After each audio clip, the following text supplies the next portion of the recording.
Friends, we are about to begin the holiday of Pesach, of Passover 5785.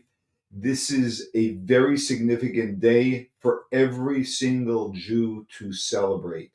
And the reason why is because one of the great weaknesses that we suffer from as humans, which I see throughout the way, in the perspective that people have on so many things, is that we have a very limited perspective. We only look at things in a very short gap of time.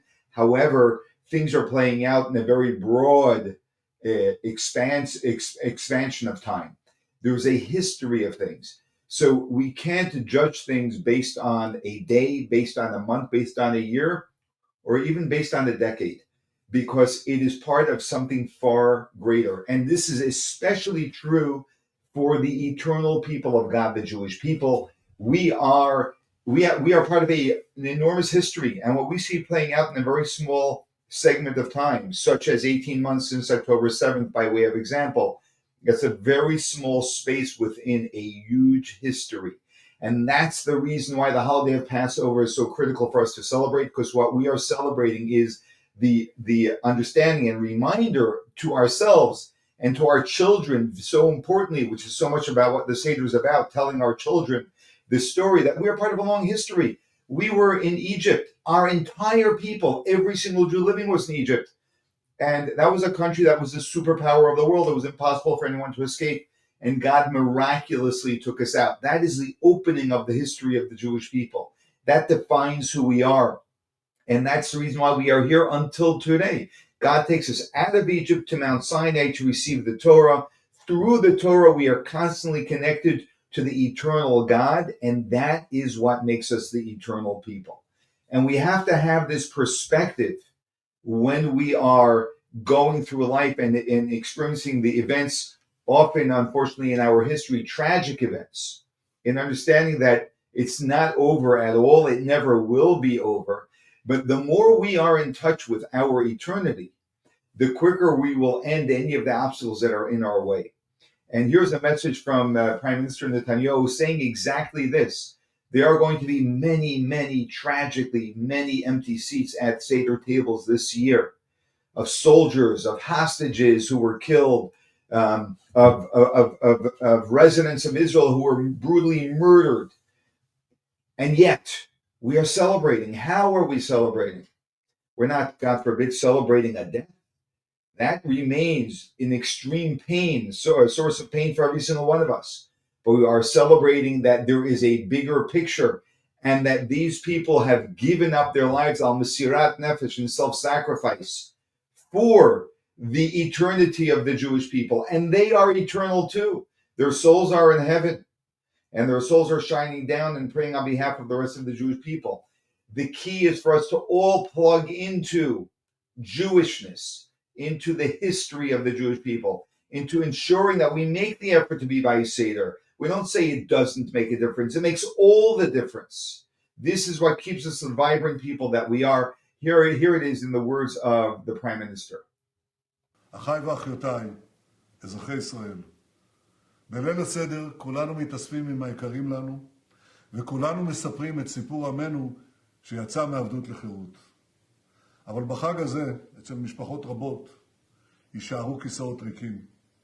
כיסאות של יקירינו החטופים, שעדיין נמצאים בשבי החמאס, כיסאות של אלה שנפלו בגבורה בשדה הקרב, וכיסאות של יקירינו הפצועים, שנאבקים לחזור לחיים במחלקות השיקום.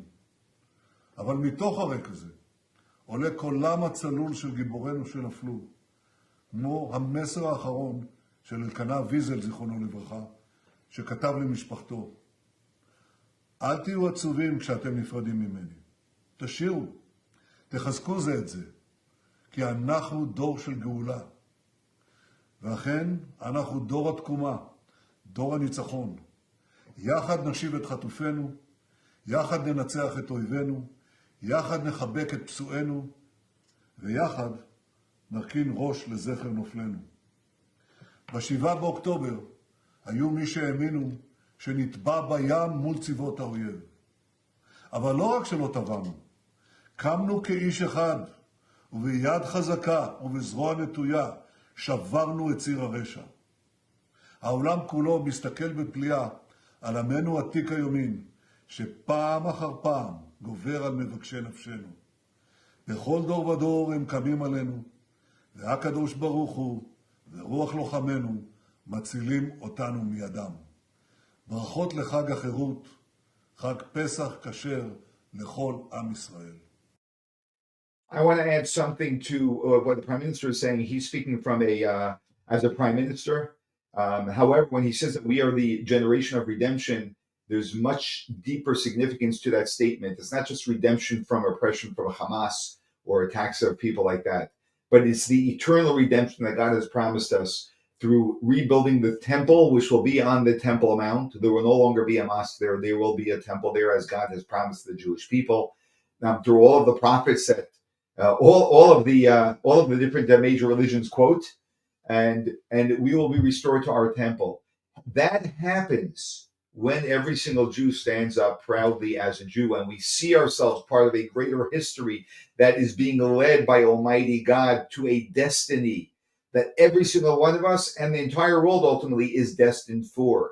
And when we step up as Jews and we celebrate Passover, and we don't eat bread for 8 days, and we eat the matzah, and we sit by the Seder, and we remind ourselves of our history, where we're coming from and where we are going, which is all discussed in the Haggadah.